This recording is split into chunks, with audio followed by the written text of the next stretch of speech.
I'll never forget that fateful Monday evening when my world turned upside down. My name is Jake, and I've been married to Tiffany for 5 years. At least I thought we were happily married. On the surface, everything seemed perfect. We had our routines, our friends, and our dreams of starting a family.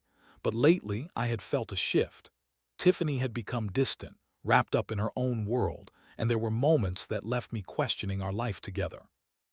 It started with little things, her late nights at the gym, sudden interest in a new hair color, and those mysterious weekend trips with her friends.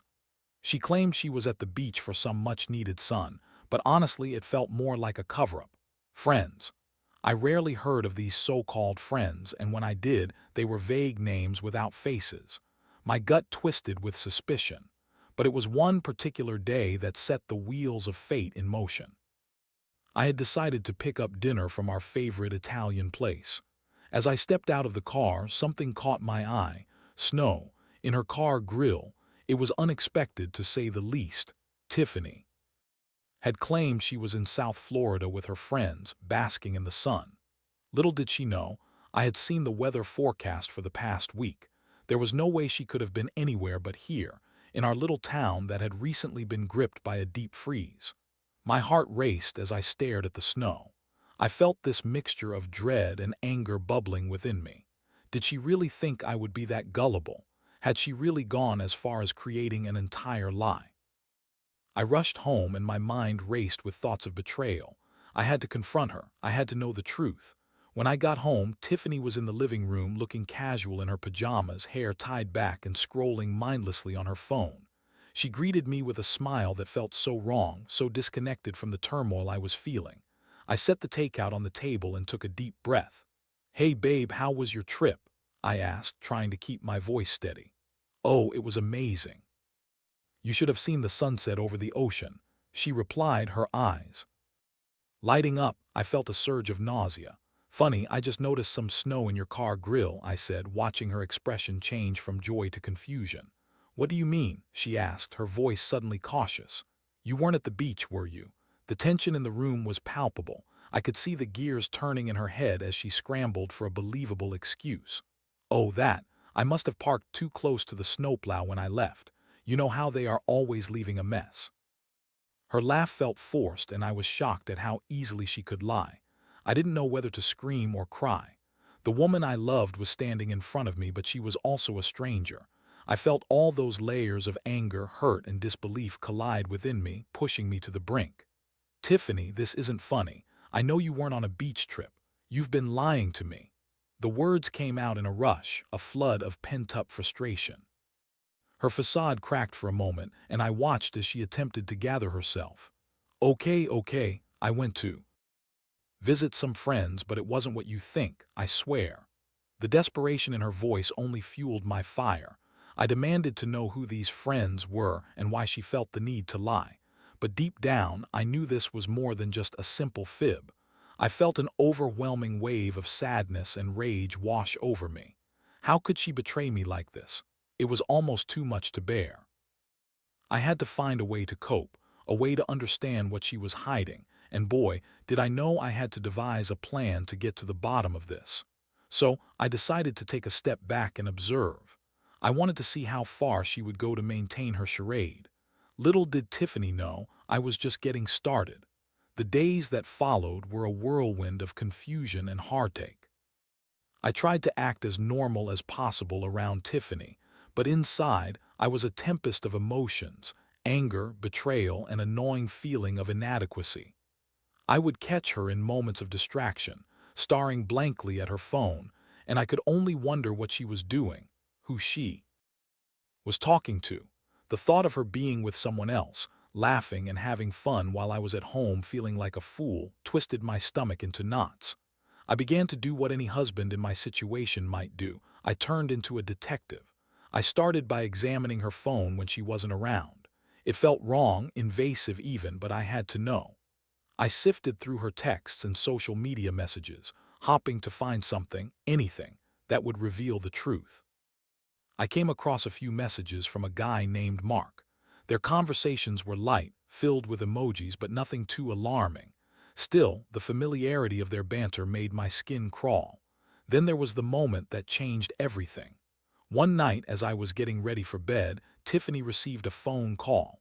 She answered, sounding overly cheerful, then stepped outside onto our porch.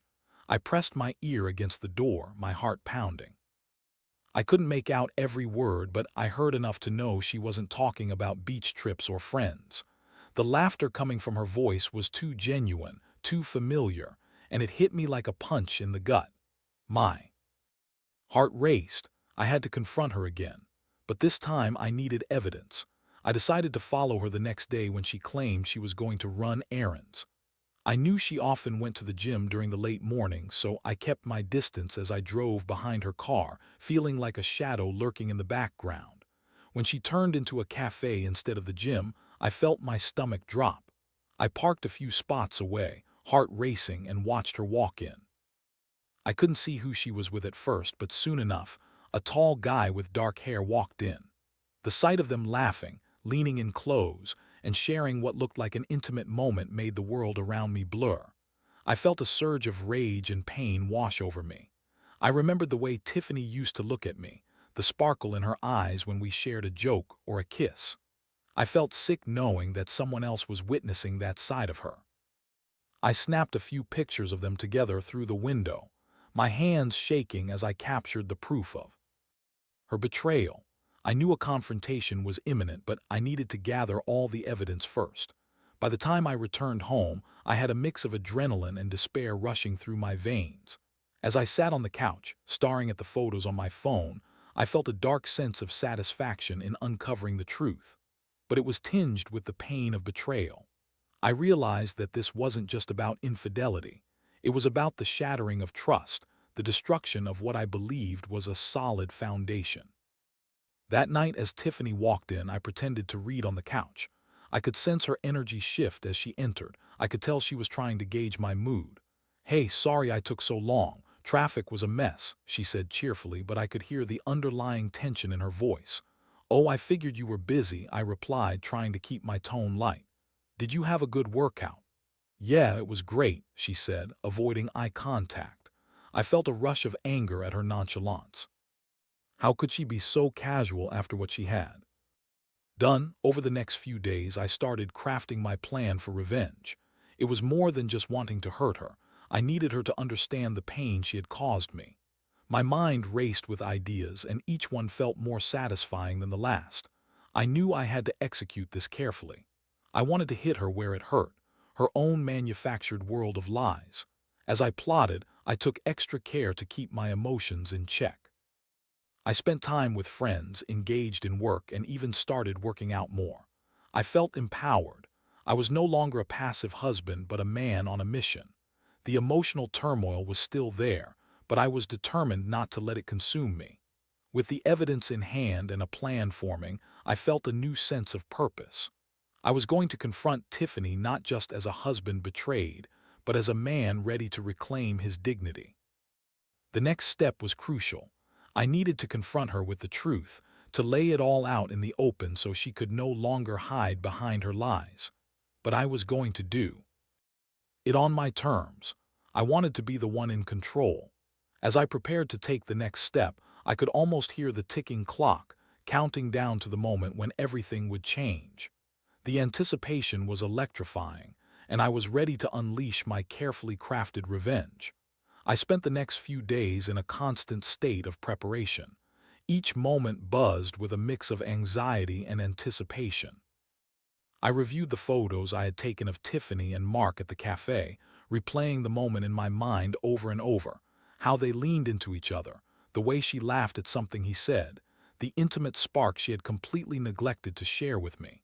It sickened me, but it also fueled my resolve. I decided the confrontation would happen on Saturday. Tiffany had planned a girls' day out with her friends, or at least that's what she had told me. I had no intention of letting her get away with another lie. I planned everything meticulously. I would wait at home, and when she returned, I would be ready. I wanted to catch her off guard, to expose her in the moment she thought she could walk back into my life without a second thought. Saturday arrived, and I could hardly contain my nerves. I spent the morning packing around the house, cleaning up and preparing myself mentally for this confrontation. I wanted to be calm yet firm, collected yet passionate. When the time came, I would be ready. As the afternoon dragged on, I tried to keep myself distracted. I watched television, scrolled through my phone, and even made an elaborate dinner for the two of us. I wanted everything to be perfect for the moment when the truth was revealed. I imagined Tiffany walking in, laughing about her day, only to be blindsided by the reality of her choices. It felt like I was gearing up for a big game, and in my mind I was determined to win. Around 4 p.m. I heard the front door creak open. My heart raced as I heard her cheerful voice call out, "Jake, I'm home." I took a deep breath, readying myself for the confrontation. I stepped into the living room where she stood, her face glowing with excitement. "You won't believe the fun we had today." I forced a smile, knowing I had to keep my composure. "Oh, I'm sure it was something." Her laughter echoed through the room, and I felt a wave of anger wash over me. I didn't want to play games anymore. "Can we talk for a moment?" I asked, trying to keep my tone even. The change in my demeanor caught her attention, and her smile wavered slightly. "Sure, what's up?" she replied, a hint of worry creeping into her voice. "Why don't you take a seat?" I gestured toward the couch, and she followed my lead, her expression shifting to one of uncertainty. I could feel the tension building, and I was ready to unleash the fury I had been holding inside. "I want you to explain something to me," I began, looking directly into her eyes. "I want to know about your friends and what you've really been doing these past few months." I paused, letting my words hang heavy in the air, especially with a guy named Mark. Her eyes widened in shock, and for a moment she looked genuinely taken aback. "Jake, what are you talking about?"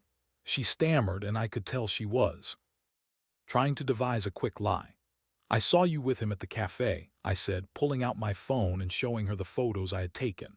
The evidence was undeniable, and I could see the color drain from her face as she processed what I was presenting. "How long has this been going on?"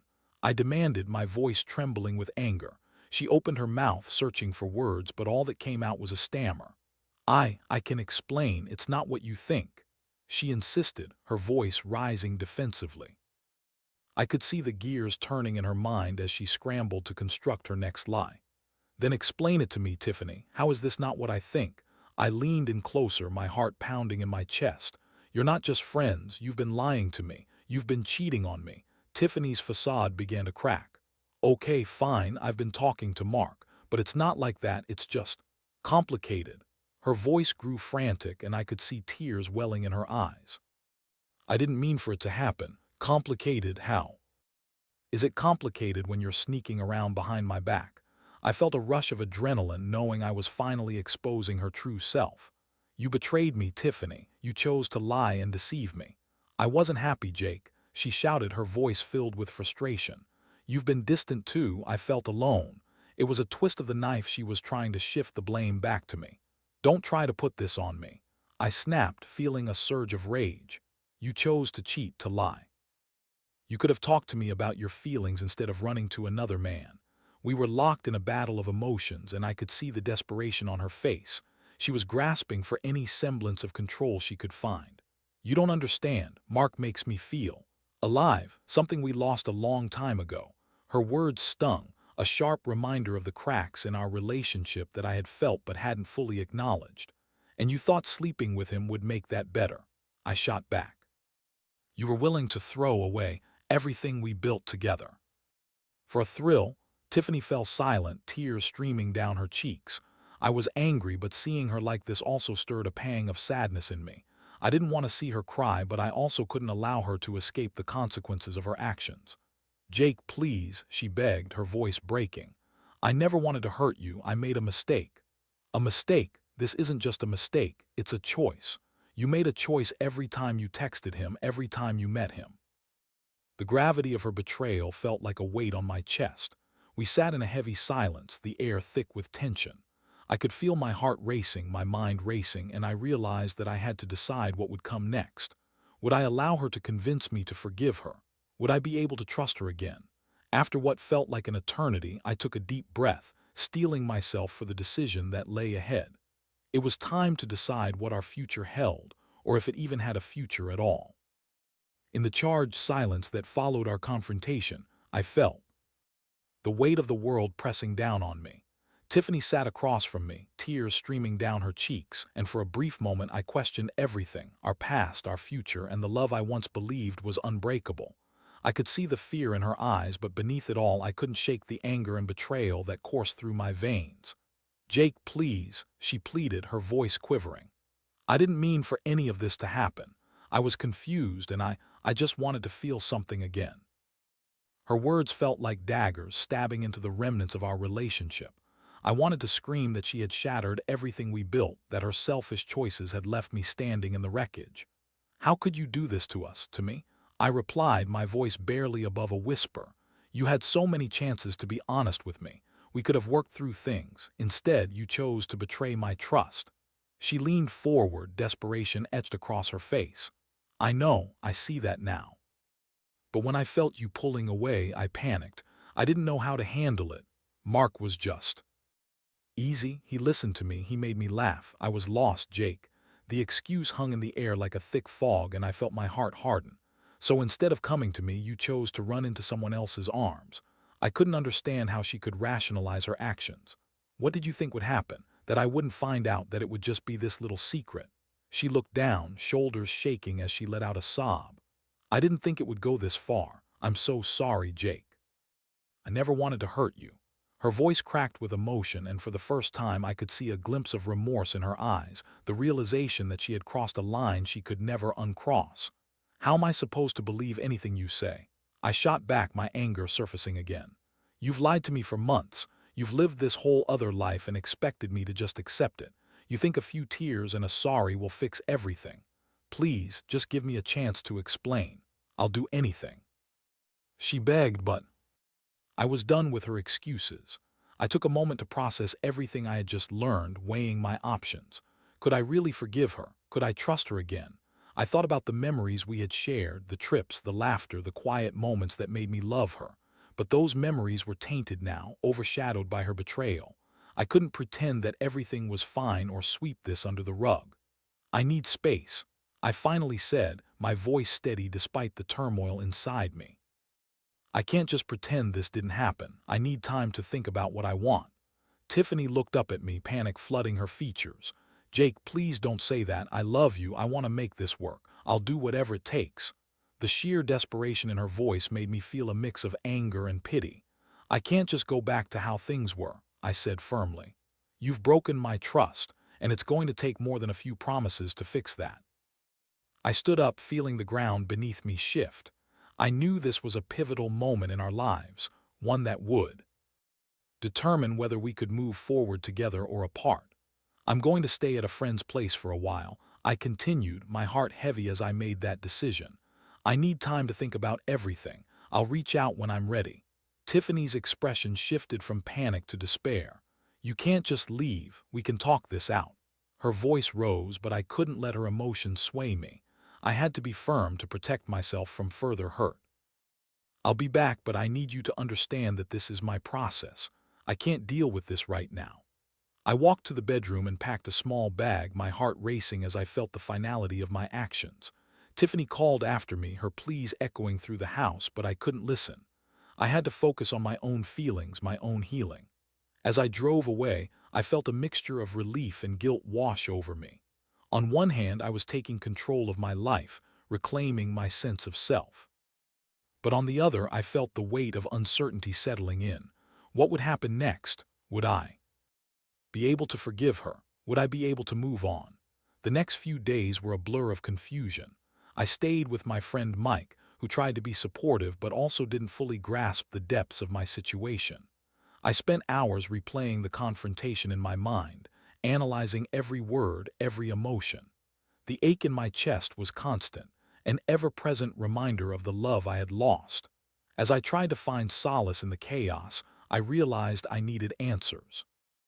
I had to understand why this had happened and how we had gotten to this point. I started reflecting on our relationship, looking back at the signs I had ignored, the subtle shifts that had taken place over time. I realized that Tiffany's infidelity wasn't just a random act. It was symptomatic of deeper issues we had both been avoiding. We had grown apart, and instead of confronting that, we had let bitterness fester.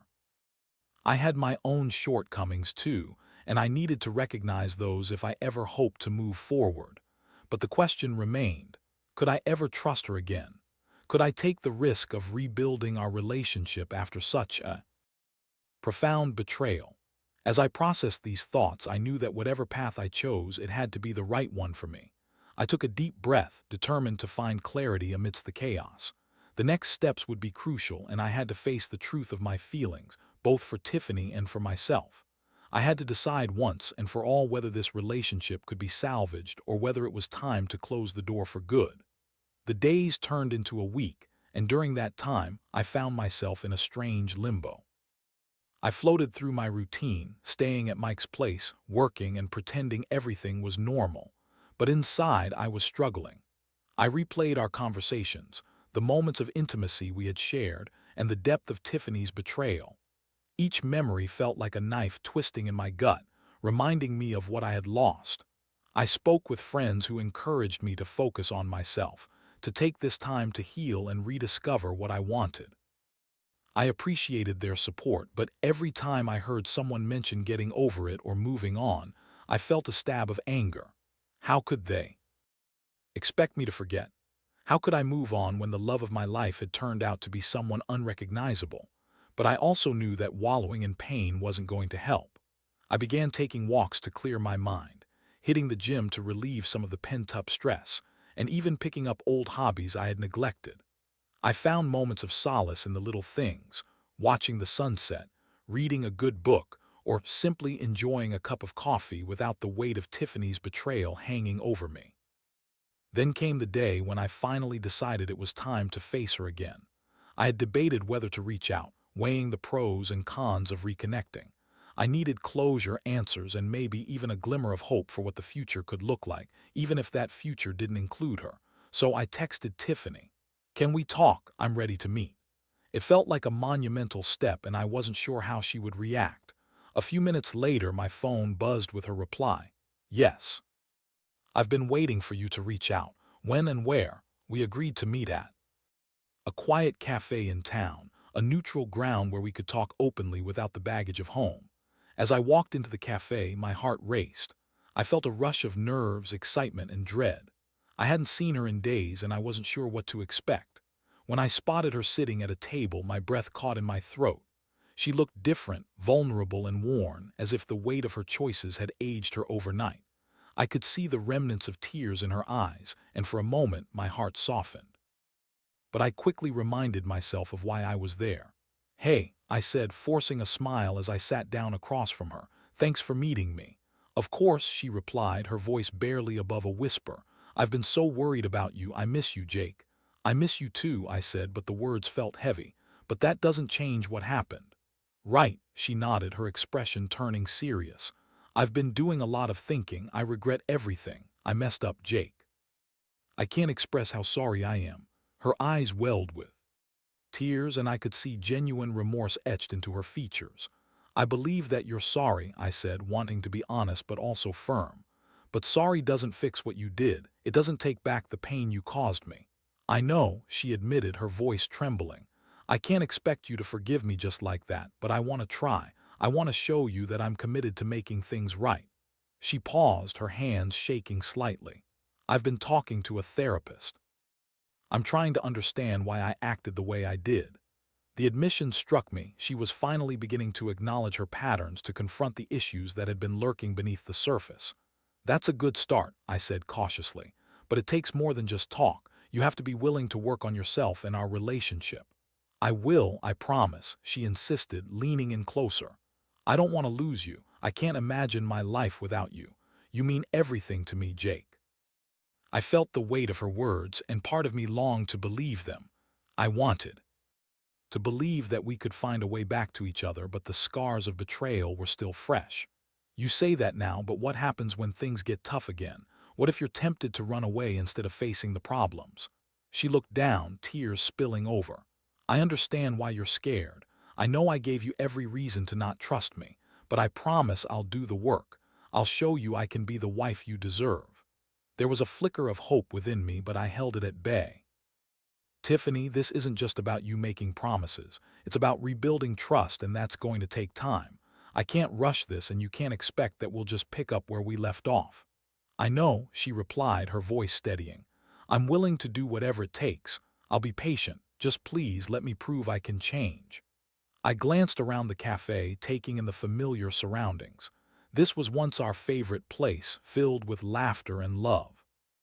But now it felt like a battlefield, littered with remnants of broken trust. Honestly, I don't know if I can forgive you right now, I confessed, feeling the weight of the truth. But I'm willing to explore what that process might look like. Tiffany nodded, a flicker of hope igniting in her eyes. That's all I can ask for. Just give me a chance to show you I mean it. As we talked, we laid everything on the table, the hurt, the anger, and the fear that had driven us apart. It was exhausting, but it felt good to finally be honest about how we had both contributed to the problems in our relationship. We discussed going to couples therapy together, creating a plan for rebuilding our relationship. I knew it wouldn't be easy and there were no guarantees. But as we talked, I felt a glimmer of something I hadn't felt in a while: hope. When we walked out of that cafe, it wasn't as if everything was magically fixed. The road ahead was still uncertain, but we were both willing to take the first steps toward healing. I had learned that love is not just about the good times. It's also about confronting the darkness and deciding if it's worth fighting for. As I drove back to Mike's place that night, I felt a strange sense of peace. I had no idea what the future held for us, but for the first time in weeks, I felt like I was moving forward, toward a potential reconciliation or, at the very least, a new understanding of what our relationship could become. All I knew was that I was ready to confront whatever came next, one step at a time. The following weeks were a whirlwind of emotions as Tiffany and I committed to rebuilding our relationship. It wasn't an easy process. There were days filled with laughter and growth, but there were also moments of deep discomfort where pain bubbled to the surface. We started attending couples therapy together, and it became a crucial part of our healing. Each session was a mix of revelations and confrontations. We learned to communicate more openly about our feelings, fears, and desires. Tiffany shared her feelings of loneliness and confusion, while I opened up about my insecurities and the ways I had neglected our relationship. For the first time, we were both willing to face the uncomfortable truths that had festered beneath the surface for so long. Through therapy, I learned that my own feelings of inadequacy had contributed to the distance between us. I had been so focused on my work and personal goals that I didn't notice how Tiffany was drifting away. I had taken her for granted, assuming that our love would always be enough to keep us together. It was a harsh realization, but one that was necessary for my growth. Tiffany, on the other hand, began to understand her patterns of seeking validation outside our marriage. She realized that instead of confronting her feelings or communicating her needs, she had chosen to escape into the arms of someone else. The moment she recognized that tendency, I saw a shift in her. She was genuinely committed to changing, and it became evident that she was willing to put in the effort to rebuild our relationship. As we continued this journey, we experienced ups and downs. There were moments of doubt, where I questioned if I could fully trust her again. There were times when I would catch a whiff of jealousy creeping in, the fear that she might slip back into old habits. In those moments, I had to remind myself that healing takes time, and rebuilding trust is a gradual process. We found ourselves creating new memories together, going on hikes, cooking meals, and taking spontaneous road trips. It was in those moments of laughter and joy that I felt a flicker of hope for our future. I could see the change in Tiffany. She was becoming more herself, more open, more present. I also began to embrace vulnerability, allowing myself to express my feelings without fear of judgment. There were rough patches, of course. Some nights we would sit in silence, grappling with the weight of our shared history. Sometimes I would pull away, retreating into my own thoughts. But we learned to navigate those moments together, communicating our needs and fears instead of letting them simmer beneath the surface. As we approached the 6-month mark since our confrontation, I felt a sense of transformation. I began to realize that while the scars of betrayal would always be a part of our story, they didn't have to define us. Instead of letting the past dictate our future, we made a conscious choice to focus on what we could build together. One evening, we sat on the couch, wrapped in each other's arms, reminiscing about how far we had come. "You know, I didn't think we could get through this," I admitted, my voice soft, "but here we are." Tiffany looked at me, her eyes shining. "Me neither. I didn't believe I could change or that we could find our way back to each other, but I'm so grateful that we're trying." "I'm grateful too," I said, feeling a warmth spread through my chest. "I think we've both learned so much about ourselves and each other." We shared a comfortable silence, and I felt a wave of contentment wash over me. That night, as we drifted off to sleep, I felt a sense of peace that had eluded me for so long. I knew that the road ahead wouldn't be without challenges, but I also knew we were equipped to face them together. In the months that followed, we continued to strengthen our relationship. We learned to prioritize honest communication, to express our needs without fear, and to celebrate the little victories along the way. I began to view Tiffany not just as my wife, but as my partner, someone with whom I could navigate the complexities of life. Looking back on that journey, I realized that heartbreak can lead to growth. The betrayal, while painful, had forced us to confront our vulnerabilities and had ultimately brought us closer together. And as we moved forward, I knew that whatever path lay ahead, whether it be continuing to build our life together or exploring new horizons, we would do so with a renewed understanding of the power of love, commitment, and honesty. In the end, I took away a profound lesson. Love isn't just about the good times. It's about facing the storms together and emerging stronger on the other side. I'd learned that healing is not linear, and it requires patience, effort, and most importantly, a willingness to forgive, not just the other person, but oneself as well. As I looked into Tiffany's eyes one evening, I saw a future filled with promise. It was a future we were both ready to fight for together. And in that moment, I felt a flicker of hope, a reminder that love, though tested, can indeed endure.